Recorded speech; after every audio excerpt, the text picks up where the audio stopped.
చీనికాయలు నీట్గా ఉండాలి అంటే చూడొచ్చు ఒకసారి మీరు. ఏ స్ప్రేస్ ఏ టైంలో వాడాలి అన్నది ఇది తెలిసి ఉండాలి. చూస్తున్నారు కదా ఫ్రెండ్స్, ఒకసారి మీరు చూడొచ్చు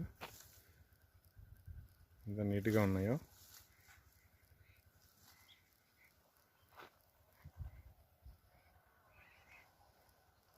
చూస్తున్నారు కదా మొక్కలు, ఇవి 6 ఇయర్స్ మొక్కలండి. నేను మీకు చూపిస్తున్నవి 6 ఇయర్స్ మొక్కలు. ఇది ఫస్ట్ పంట. ఇది